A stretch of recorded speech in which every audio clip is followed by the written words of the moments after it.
different. Hi, everybody. Welcome into another edition Lab Epstein Hitting Podcast, episode 116, Mechanical Breakdown Series, volume 36, dissecting the swing of the great Mike Trout. Finally getting to him. He's one of the best players, if not the best player of this generation, and I'm very happy today to break down his swing. Mike Trout, Mechanical Breakdown Series, volume 36. Thank you for joining us, Apple, Google, Spotify, and on YouTube, the Lab Epstein Hitting Podcast page. Let me bring in professional evaluator, successful business owner, former coach, friend, and co-host, Jake Epstein. Hi, Jim. Got a new The mic head nod today. today for those not watching. I just went. I hope I sound terrific today. You do.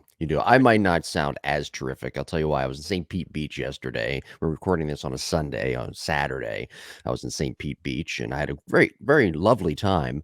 I got beat up a little bit by the sun, but nevertheless, I lost my voice last night into this morning, so I had to do some things to get ready for today's show. I was added to the injury report, and I was listed as questionable, but here I am today, knowing, like Tom Brady, how important I am to this machine. I'm good to go. Here I am. But if I do sound a little scratchy today on the audio side, I do apologize. I think you sound terrific and look even better, Jim. The sun. Well, your microphone, believe it or not, looks better than mine. We're still figuring out this audio thing after We're doing our best. 115 episodes. Mike Trout today, Mechanical Breakdown Series, volume 36. It is amazing the symmetry between Bryce Harper and Mike Trout. Those two guys, they went in the same draft. They've been same round. Mike Trout later.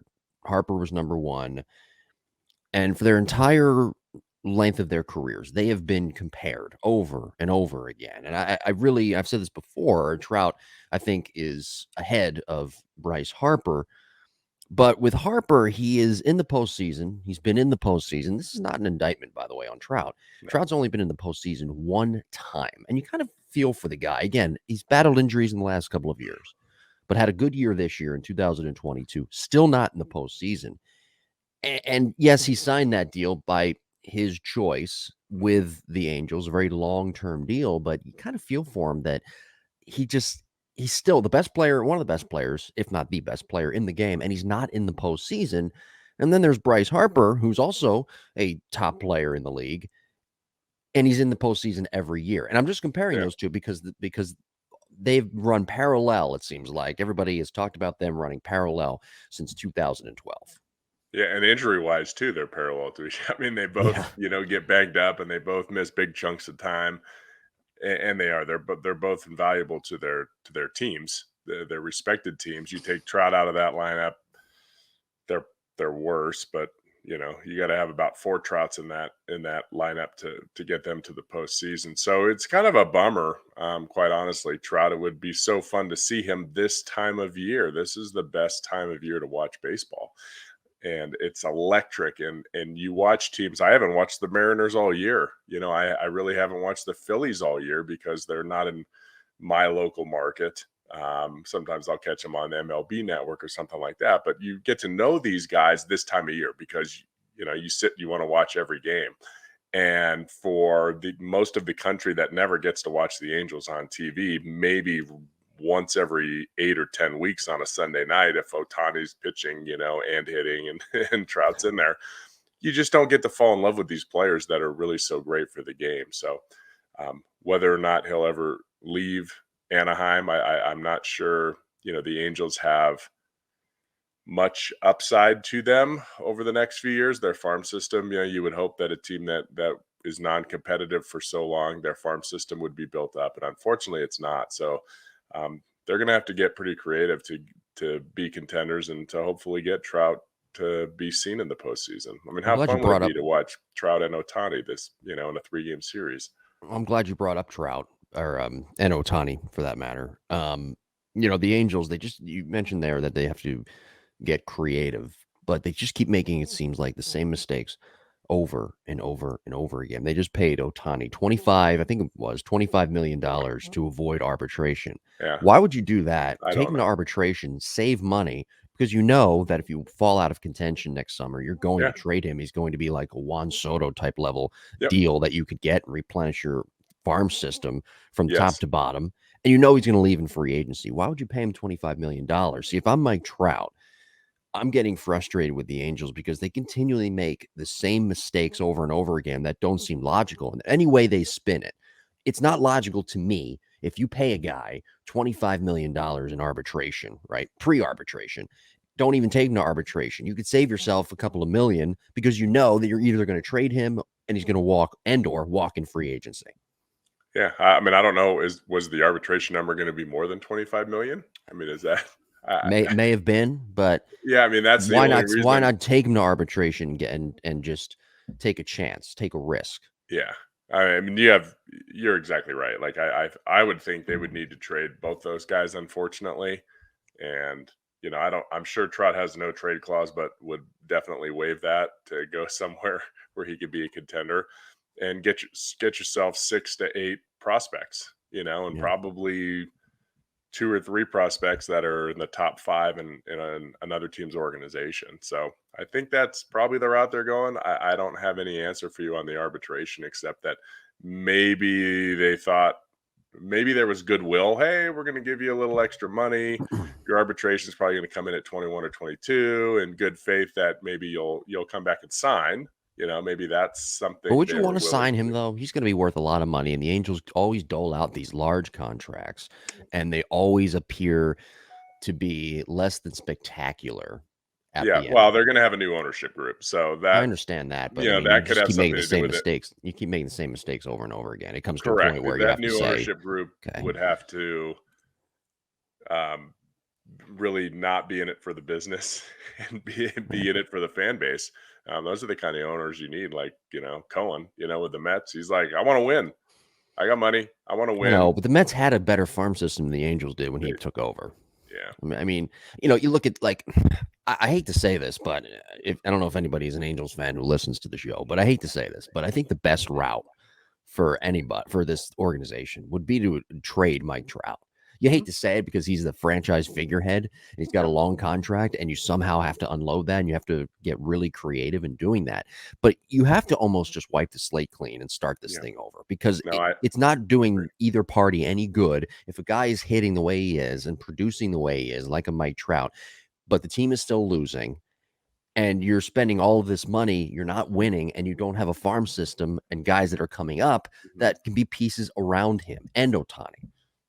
Yeah, and you're going to lose a big fan base, and that's okay. Like it'll build up, but it's been too long to keep these guys. I mean, how are you even motivated to the fact that he's putting up these numbers and there's nowhere to go? He's Right. essentially just playing the game because he plays the game hard. I mean, you've seen Yeah. him run to first base. The guy plays the game hard, but imagine him playing the game hard for a contender, for a team Yeah. that has to win. We're 2 games up in the race, or we're 2 games back with a week to go. To watch somebody like that compete and perform, it would be great. So uh, time will tell what happens, but I'm probably in your court, and we're gonna have to wipe it clean. Let's refill the farm system with these massive, awesome players we have, because somebody's gonna pay the price, just like the Padres did for Soto.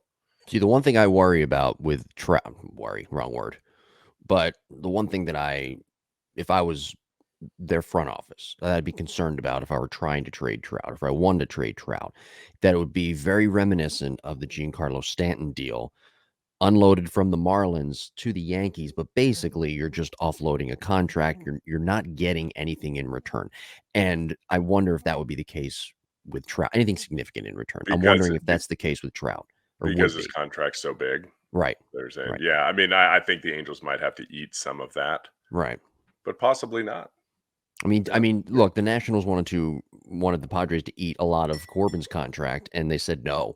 yeah, And Corbin's still in a Nationals uniform, and he's probably going to be in the rotation next year. And as Davey yeah, Martinez said, the year after that. So that's where it gets a little bit complicated and muddied. And a lot yeah, of people say, well, you got to trade this guy, you got to trade this, you got to do this deal, you got to do this deal. But there's contracts involved, a lot of yep, long-term contracts that a lot of times, if you try to trade these people to other teams, you're going to have to either eat the contract, as you said, or it's just going to be an offload type deal, and you're not going to get anything in return. yeah. I'm wondering, does he make 35 a year? Is that I don't know what's left If on you can his. stall for me, if you Yeah, stall for me, I will look it up right now on my telephone. Yeah, and you're right about the Stanton comparison because it was such a big contract, but the Angels, I think, can afford it where the Marlins couldn't afford it. I feel like the Angels, they sign him to a deal, they can afford to pay him. It's under, the rest of their payroll is what it is. They're not in rebuild mode yet, where I think the Marlins were in rebuild mode. So I'm thinking that Trout will. I think somebody will pick him up. He's just such a good defender too. So Stanton was like, okay, you're getting a bat, but with Trout, you're getting a leader, you're getting a guy that plays the game hard, no issues off the field. I don't think they would have an issue. so this year, okay, so I'll go to next year. He'll be 31. He will make his base salary 35 million, 35.4 million. Signing bonus 1.6 million. Yeah. So it's That like was in the beginning, or that's what? no, that's now. That's How next year. many? Signing bonus was 20 million, so it's spread out. Oh, okay, spread out. So how many more years does he have? I'm sorry, his signing bonus was not 20 million. No, it was 20 million. I don't know how it's yeah, I don't know. But it's yeah, so next year Does he go till 2023, he's 40? 36. He has until age 39, 2031. Wow. Okay. Yep. Long That's time. that's an Angel special right there. Yeah, it's just you know, just Well, they may I need to don't like spend. it. I don't like it, and I'm not sure I'd even do that for Aaron Judge with that, even how good he is, quite Yeah. frankly. You know, Yeah. and I'm Well, pro there's player, as age. people know. So 30, about 36 million next year for Mike Trout. We're gonna get to Okay. his mechanical breakdown here. We've got a couple of things to get to, but we will get to dissecting his swing later on the show. Be sure to subscribe. Watch the show on YouTube, the Lab Epstein Hitting Podcast. Subscriber base growing every day, slowly but surely. We do appreciate that. You can go back and watch our last mechanical breakdown, volume 35 of Tony Gwynn, Mr. High Average Hitter himself. By the way, there's some people on Twitter that are upset with the low amount of hitters this year that finished the regular season in Major League Baseball with batting averages in the low 300s. I did some research this morning. Jeff McNeil, of course, for the Mets. Great player, by the way. Yeah. Excellent hitter. We got to do a breakdown on him and Yeah. Arenado, too. But Jeff McNeil, 326 batting average this year. I look back 10 years ago, 2012, Albert Pujols led the league, 325 batting average. And then I looked back, I did one better. I looked back 20 years ago, 2002, Todd Helton led the league in batting at 333. Okay, so to me, I'm not really, in my opinion, pitchers are very good now, as we've talked about. Probably saying that is not doing them any justice, but I looking at some of the hitters, the drop off after McNeil, only 11 guys this year finished the regular season over 300. Now, 10 years ago, there were 19 guys. And then you go back 20 years ago, there was even more than that, right? Hmm. But I don't know. When you look at the top five, right? Or you look at like McNeil and then Pujols and then Helton. I mean, there's not much of a difference, not much of a separation between McNeil's 320 and then just strictly talking about batting average, not power, because Helton also hit for power back in the day. McNeil and Pujols. McNeil 326, Pujols 325 10 years ago. Helton 333. Again, not much of a difference right Hmm. there. So has hitting dropped off? I think in certain ways it has, but has it stayed the same in certain ways? I mean, that kind of what begs the question based off those numbers I just mentioned. Yeah, there's that really isn't a huge difference. I would say, good hitters are going to hit, regardless. I think other hitters change their approach and they could, if you go back to what was it, Bull Durham, when he talks about the difference between hitting 250 and 300 or something in the big leagues, right? Is like one hit a week, one bloop a week, one Yeah.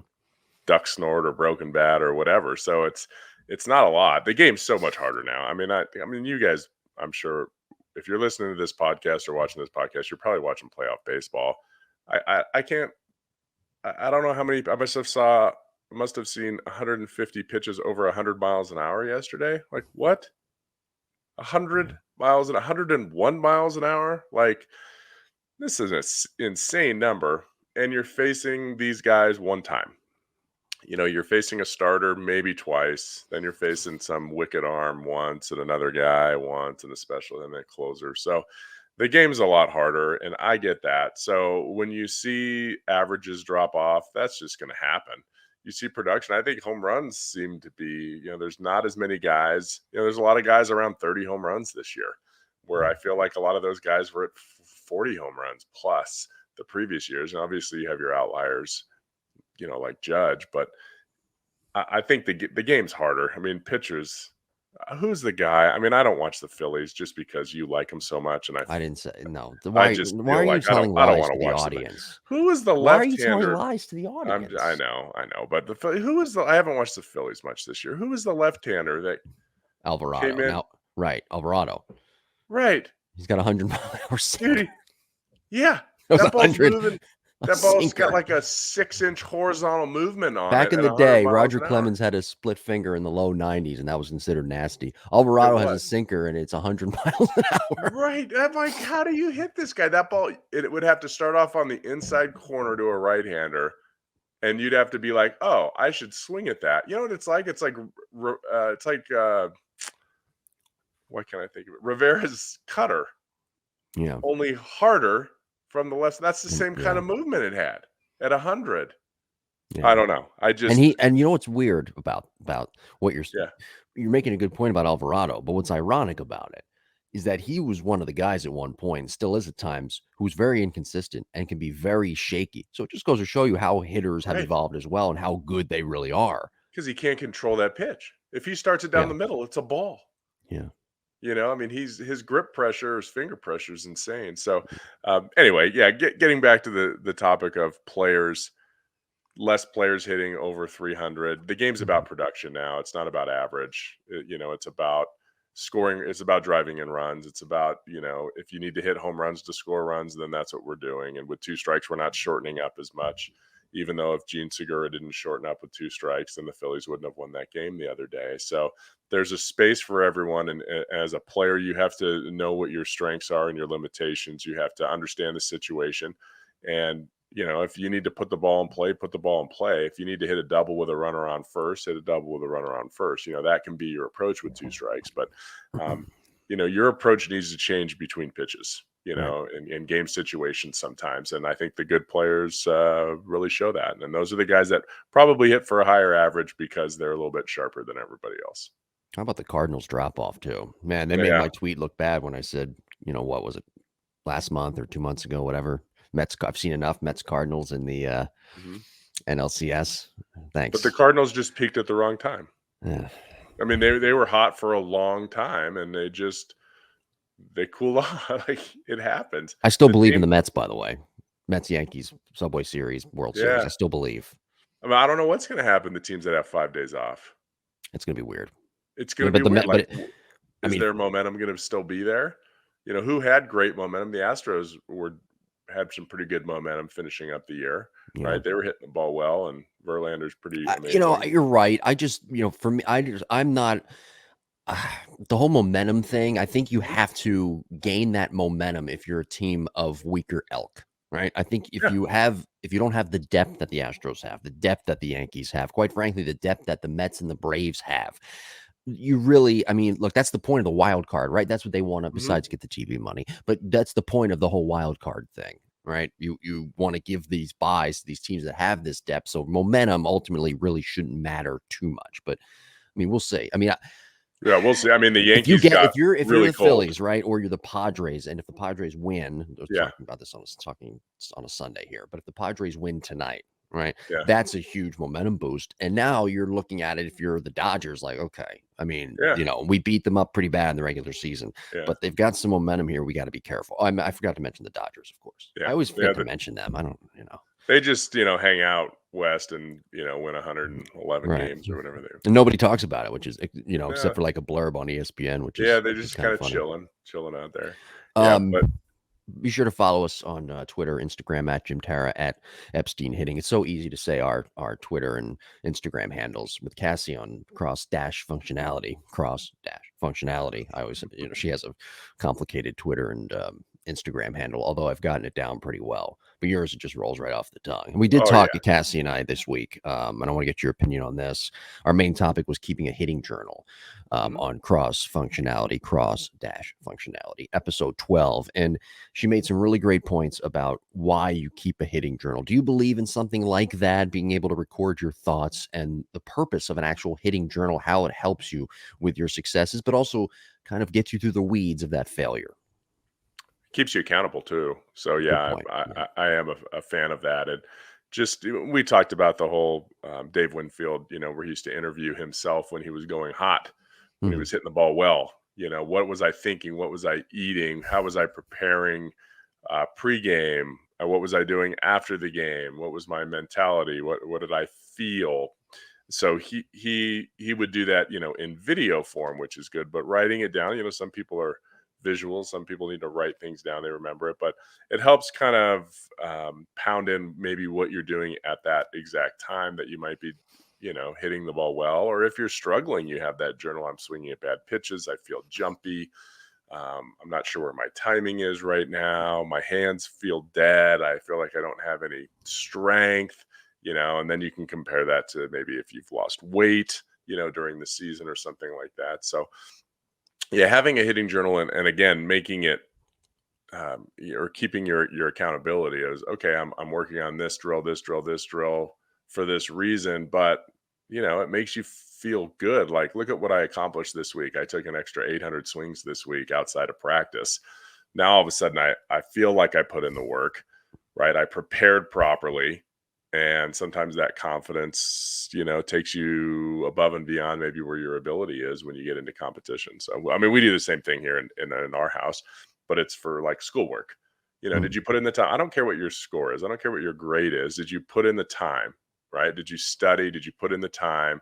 Did you put in that effort? If you get an A, awesome. You deserve it. If you get a C, well, maybe we can change how we studied, but I'm not going to get mad at you because you worked hard and you Mhm. prepared for it and you didn't, you weren't lazy. So I think if you do the same thing, that can apply to anything in life, to sports or to your business. Yeah. So anyway, we Cassie and I really broke it down, and she actually showed us on the YouTube side and talked about the journal that she had when she was a kid. So I do encourage everybody to subscribe to the Softball Strength Academy YouTube page to watch cross functionality and subscribe on the audio side, Apple, Google, Spotify, and Amazon Music. Please leave a review. We do greatly appreciate that. Let's get into our main topic today, our breakdown of Mike Trout. Mechanical Breakdown Series, Volume 36. I always ask you this when we do breakdowns of hitters. What does Mike Trout do really well mechanically that makes him what he is as a hitter? So he's so compact, right? He's so tight, as he's built like that. His arms, he's super strong. His Mhm. arms aren't long, he doesn't have long arms. He keeps them very tight and compact. Mechanically, he's efficient. There's no additional extra moves with his load, or he's somewhat quiet with his hands, and he turns really fast, because he's so strong. Like, I mean, the guys, when he swings the bat, it's so quick and it's so powerful that he can wait a really long time. And his swing plane is not the best in the league. His swing plane, if you put his swing plane with other players in the league, they're probably going to hit 220 or 230 with that swing plane. But his timing is so good because he's so quick and efficient, and he sees the ball probably better than anyone else in the league, or at least in the top two or three players in the league. He has different kind of skills when it comes to his processing of pitches. Possibly his mental plan. I don't know because I haven't been around him, but he just seems to hit. We're going to look at the swing today where it was a slider and it wasn't really a slider count, and there wasn't a big adjustment to this pitch. He was kind of on it. So usually when there's not any kind of like hesitation or an extra sink in the legs, then he was maybe anticipating this pitch, whether it was just this pitch or the whole at bat. Maybe he was just looking for sliders. But it's a hanger. The guy made a mistake and he smokes it. But mechanically, as we go through it, it's not the prettiest. It's not the most successful swing plane for a high average, yet he hits for a good average, and he obviously has a ton of power. And what I mean by that is his timing window is not massive.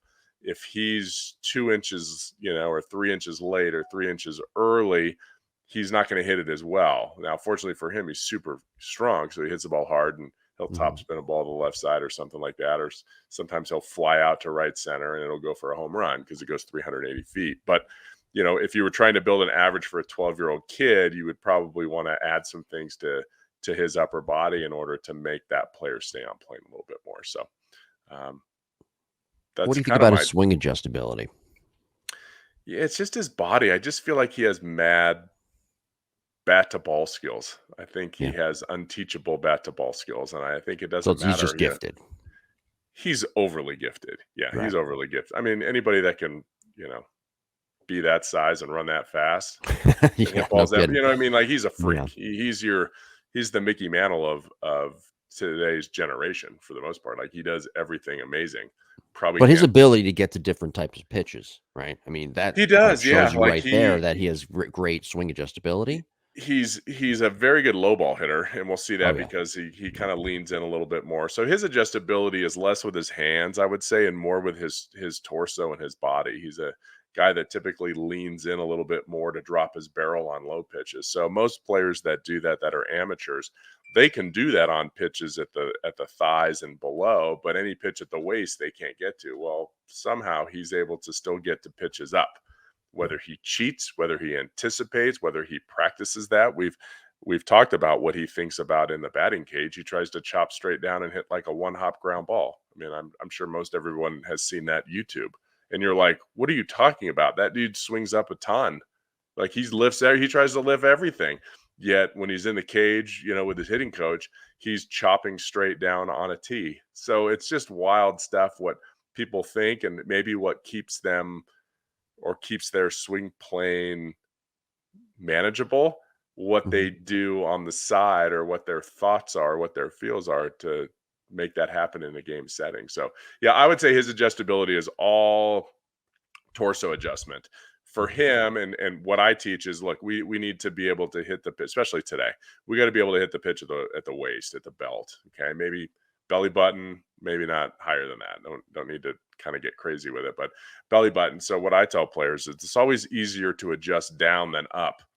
So if the pitch is up, I can keep my posture and hit that pitch up. If the pitch is down or moving down, I can always kind of, tilt my torso in towards the plate as the pitch is coming, and that will naturally drop my barrel. But if I start in a position where I'm just tilted over too much with my spine and then all of a sudden the pitch is up, you can't make that adjustment. It's the opposite of fielding a ground ball. We can always start low and make an adjustment on a bad hop coming up, but if you start with your glove up as an infielder, you can't make that adjustment down. So it's the complete opposite with hitting, and that's what he does so well with his adjustment.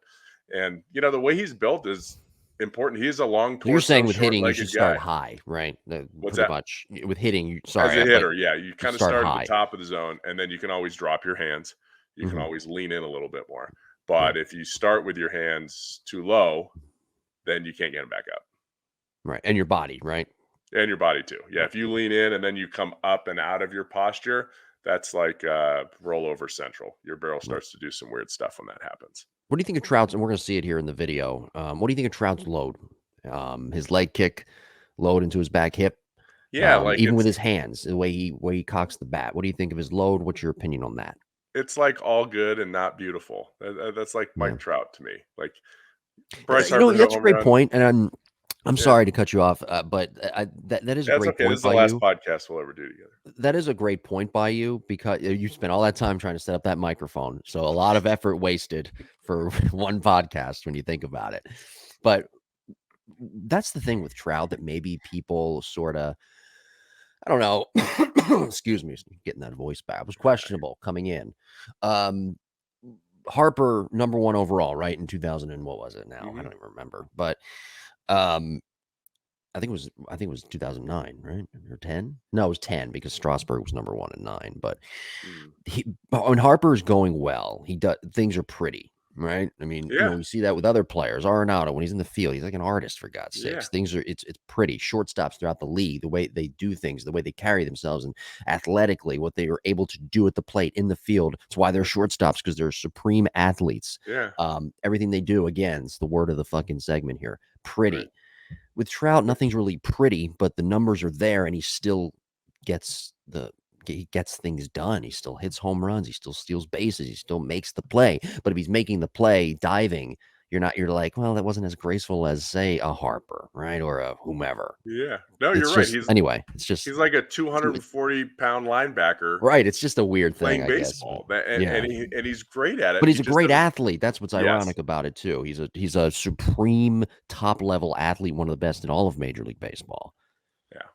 Yeah, but I mean, it's the same way when he hits. Like if you look at Matt Olson's swing, you're like, "Oh, that's so smooth and pretty and rhythmic."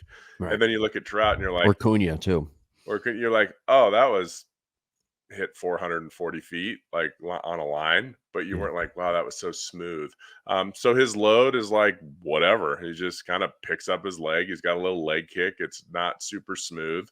It gets him to a good launch position. He keeps his hands back and his front shoulder down. So there's his adjustability factor. He Yeah. gets to a good launch position. I can't tell you how many people don't get to a good launch position, meaning non-professionals, amateur players that don't get to a good launch position that are still somewhat successful at the college level even, but at the high school level there's even more of them that don't get there, and then beyond that. So getting players to move correctly, moving early enough without stopping, getting their hands to be in the right position when their foot plants and their hips kick in. I was just down at Texas Tech softball, and we did a lot of KVest, essentially kinematic sequencing and 3D motion sensors, and making sure that all the hands and the shoulders are in the right position at foot plant. And it's really amazing. We're only talking about 2 or 3 100ths of a second between super elite athletes and then players that are struggling to be able to make adjustments.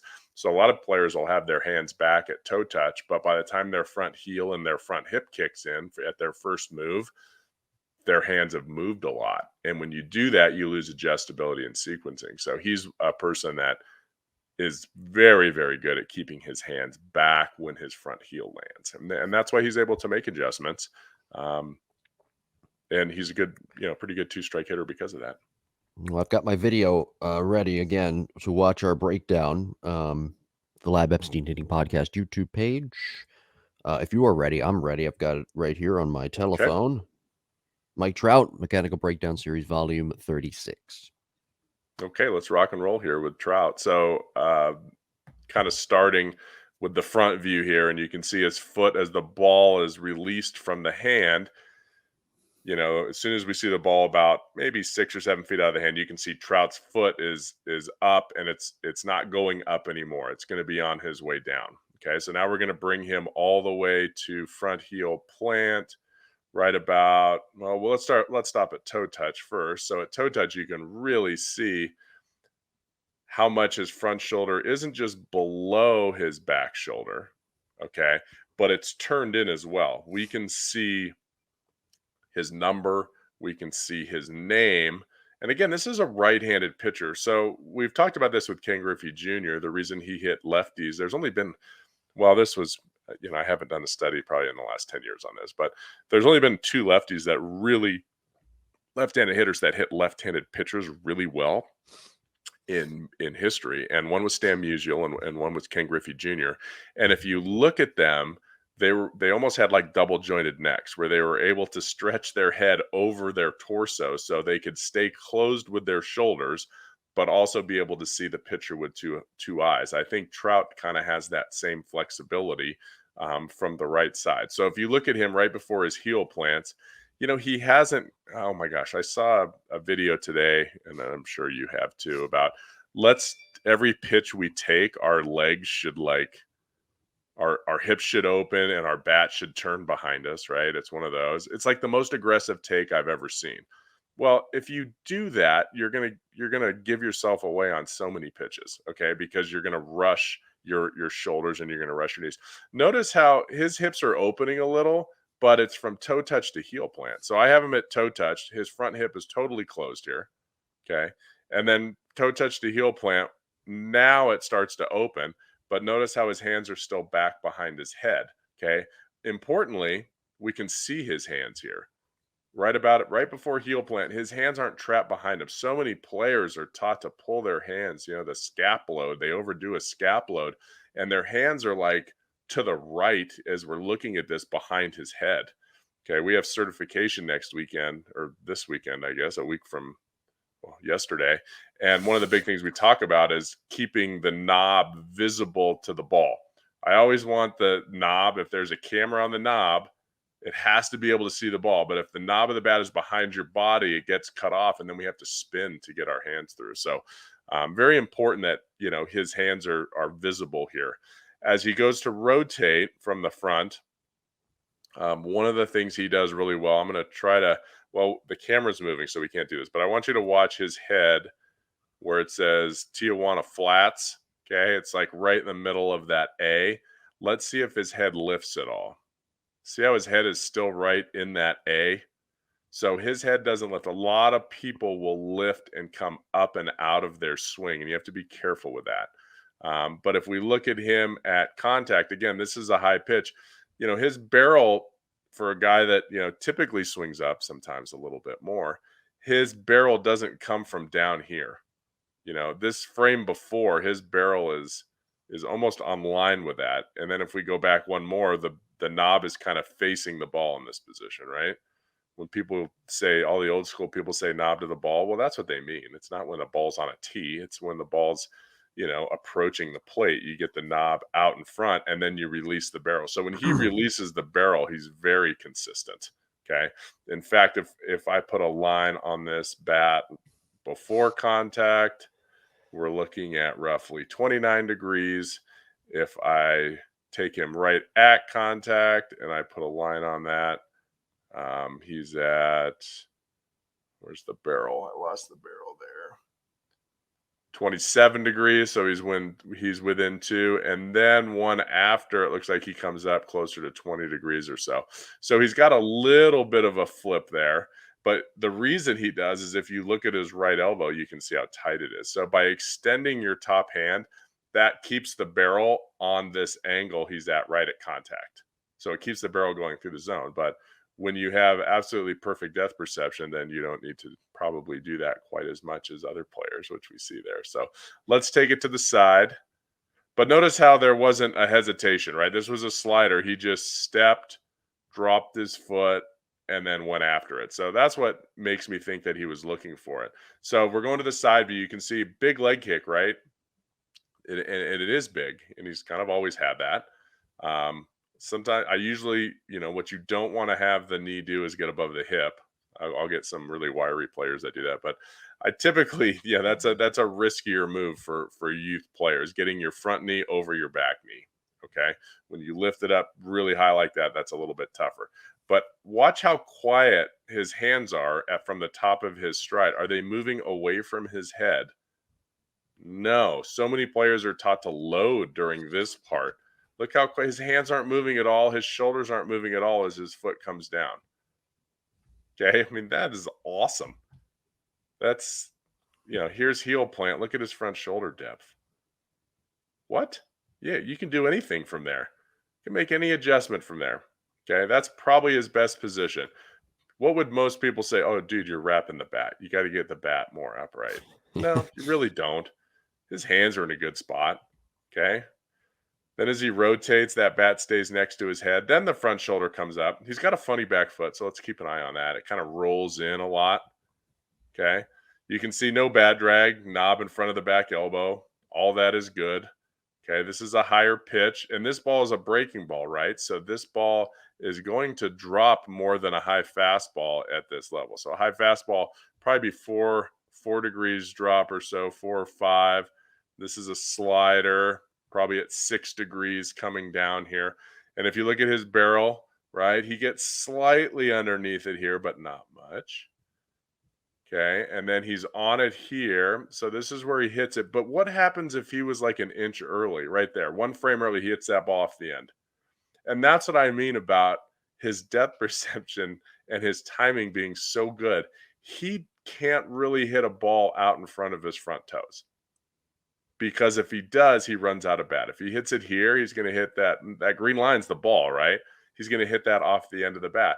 What would allow him to get all the way out here with his happy zone? Okay, so if his happy zone was there, like from the inside of his front knee, which it is, so he could double his happy zone if he took his top hand and finished. But see how he just kind of cuts it off? His right arm kind of extends up and to the left, and it doesn't extend all the way compared to most players. Most players, the right arm is straight on that line, and then the barrel's on that line, and that keeps him on plane longer. And he doesn't do that. Why? I guess he doesn't need to, right? I mean, I'm probably not going to tell him to change that. It's Mike Trout, okay? But he could be probably even better. The other thing you want to look at here, we can look at his head. His head's definitely not going to lift. Okay, I mean, that was like a really bad line there. Try another one. Let's try this. I'll draw this line kind of right on top of his helmet. So if we watch him swing, you can see he pulls his head back. So even though his back foot's moving a lot, he really pulls back and leans back. That gives him his upward trajectory. Okay, so that lean back or head going back as his front leg, and his front leg moves forward more than, a lot of guys, that allows him to swing up more. So if he were to swing up more with his hands and do that with his body, he would probably swing up too much, right? It's got to be a yin and a yang. We have to do both. You look at his footwork, his front leg pushing back. He definitely doesn't over rotate. He's not a guy that spins his hips or tries to turn very fast with his hips. That's just not in his probably because he would pull off balls. But he rotates efficiently.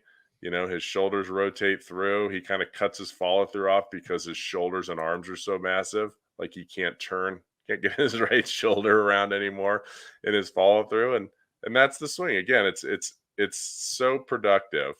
If I play this full through, it's so productive, but it almost looks like he just cuts his swing off. Like he's just trying to, step forward and find a barrel. That's what it looks like. So again, amazing player with amazing skills, and his timing window is from his front knee to about his front toes. That's where he's going to be really good. And what's scary is it could be even better, which is pretty awesome. I mean, he could really do some things, but he never has. His right arm might not straighten out. It might not. My dad, who played football all the way through, played at college at Cal, like this is what my dad looked like if we pulled up old swings. There weren't very many, but when he was in the World Series, they had some swings. That was his extension. Like he can't straighten his elbows. He's got so many broken bone chips in him. His elbows, neither one of them, from being a fullback and a linebacker, they don't extend all the way. He may not be able to extend. Okay, he may, have his right arm, his throwing arm could have some damage in there and limits it, but it really doesn't need to because he's so athletic. And again, his vision and depth perception are amazing. Last thing I'll touch on is when we talk about his posture. Okay, so I brought him to contact Jim on the front side. Okay, so you can pull that up. Right at contact from the front view, and I draw a line.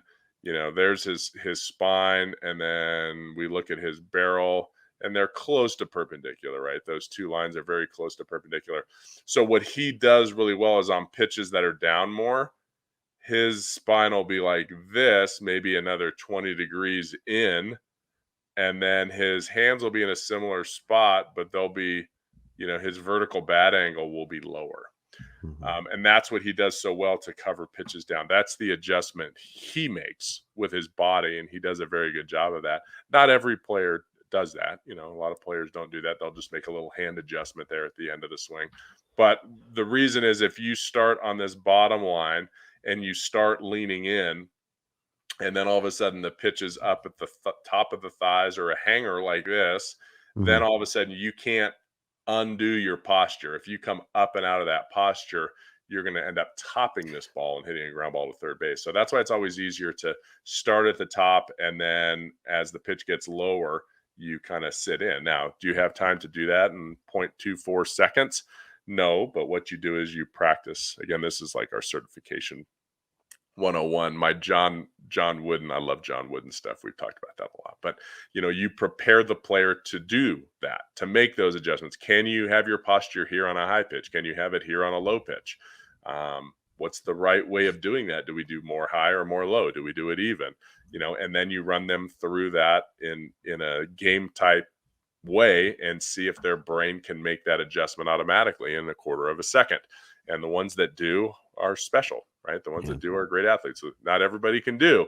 The ones that aren't that super duper special, those are the players that have to be a little bit smarter and have a plan and look for pitches in certain windows and tunnels as they come through to be successful. And that's going to be most of the people. Well, great job as always. Thank you for doing that. This is kind of on the peripheral, but I do have a question about his hands as it relates to bat wrapping. So really, bat Yeah. wrapping is kind of a farce, right? Because if you have hands like Trout in the load, where his hands are, Mhm. it doesn't matter if you bat wrap because you can still have a good swing plane, you can still have a good bat path, and you could still get to the pitches that are the toughest to get to from really tough and good pitchers. By the way, I think this is from slider from Kluber. It is, yeah. Okay. Kluber has a really good slider. Yeah. Anyway, Right. And he missed, right? yeah, And Trout badly. got him. Yes, as far as your hands are concerned, yes. I mean, if you go to every kid goes to a high school camp or goes to a college showcase or something like that, and they get notes, and the notes always say, "Oh, he's got a little bit of a wrap," right? I mean, that's kind of what it is. He totally wraps the bat around his head during the stride. Yeah. Okay. But at heel plant, it's where your hands are, not where your bat is. Okay, his hands are in a perfect launch position, which are about, the top of his top hand is about at his ear. That's perfect. Acuna has the barrel straight up in this position. Most players are going to be between where Acuna is and where Trout is. Okay, they're going to fit somewhere in that window. But if you hold that tension in your right hand, okay, so the angle between his left forearm essentially and his right hand is very tight. His left forearm and the bat, we could say, is a very tight angle. It's sub 90 degrees. This is where golfers get so much whip and energy through their swing and they release it late. Well, if he were to throw the barrel away from his head early here, he would lose all that energy and that would create a long swing. But the fact that he holds that position as he rotates, he holds that tension between the bat and his left arm until he gets the knob kind of facing the pitcher and then releases it, is why he's so good and he doesn't have to worry about bat drag. Bat wrap. And so, Right. Bat wrap is usually something that I hear, but most big leaguers have a little bit of wrap during the stride. Yeah. If you're still wrapped at heel plant, it's a problem. If that barrel's still wrapped too far around your head at heel plant, that's a problem. But most players don't have that flexibility. They can have that flexibility when their front foot's in the air and their front hip is closed. But as soon as that front foot lands and that hip starts to open, usually players don't have that flexibility. Even high school limber guys or even softball players. So it is something to look for. But I'll tell you what, everybody talks about it, and nobody really. I don't. When I look at big leaguers, like every one of them has a wrap at some point in the swing. Yeah. All right. Well, great job this week as always. So Thanks, thank you for Jim. doing that breakdown, Mechanical Breakdown Series, Volume 36. I think who's next on the list? Might be Piazza. I think this is a gold Ooh. edition. I think. Mike We're Piazza changing taught me how to wrap my catcher's mitt. Really? Yep. When I was a kid, big fan of Mike Piazza. Yeah. Did I ever tell you the story about when I was a kid? I was like, I don't know. I forget how old I was, but he was in the All-Star game and I was looking at the TV guide when the All-Star game was going to come on. And it said, whatever edition All-Star game. And it said featuring this player and Mike Piazza. And I don't know. I thought it was pizza. And my dad yelled at me. He's like, no, it's Piazza. Yeah. And he's Italian. He's part of our club. Come on. Better get it right. So, sorry. Sorry, I was 6. Sorry, a 7-year-old misspoke, That's why I like your dad. Raised you right, Jim. Next week. But next week, we are getting back to some mechanical topics. Starting late. Yeah. Trout doesn't start late. Not a lot of hitters do, but we're going to talk about starting late. The fallacies and how it hurts you as a hitter. Plus some other cool stuff as well that we have planned that I didn't get a chance to get to today. Number one issue with amateur players. Yeah. Well, we're Not doing getting that to your next week. launch position on time. Yeah. Starting too late, rushing. Boom. Yeah. A number one. We could do a week's worth of segments on that. We could. And we're going to condense it into 50 minutes Yes. like we do every week. Our topics are changing up, by the way, so that's why we're doing one topic at a time here as we come into the end of the year and then go into 2023 all revved up. Get it? Nice. It was like a NASCAR ad right there. Unfortunately, Daytona got flooded from the hurricane. By the way, if you want to donate, if you'd like to help out the area of Southwest Florida, please log on to florida.gov and you can donate your whatever amount or non-perishables. So please do. Southwest Florida. Hurricane Ian really did a number on Southwest Florida. We are very thankful here in Tampa, of course, that we did not get hit as hard, but certainly we are not very happy. It was a very gloomy weekend last weekend here in the city because of what happened about 3 hours south of us. So again, if you can, please donate florida.gov. Do you have anything? Cross functionality too. I mentioned it earlier. Cassie and I talked about a hitting journal, hitters keeping a hitting journal, Apple, Google, Spotify, Amazon Music, Softball Strength Academy, YouTube page. What do you got coming up at the lab? Certification this weekend. So coaches, I think there's a couple, or maybe 15 or so coaches coming in from all over the map, which is always fun. 2 long days, successful, how to be a successful coach, how to help your hitters, whether they're your own kids, whether you coach a travel team, whether you coach a little league team, whether you coach a college team. We kind of cover everything, and it's a great event. We've been doing it for, probably close to 15 to 20 years now, and players get better. That's our goal. Whether you're 8 years old or whether you're 22 years old, we want to find what will make you better, and that's what that event's all about. All right, thelabbcs.com, and there you can find the phone number. Yes, you can. At Jim Tara, at Epstein Hitting. Thank you for listening, watching, Apple, Google, Spotify, the Lab Epstein Hitting Podcast YouTube page. We'll talk to you all next week. Bye-bye.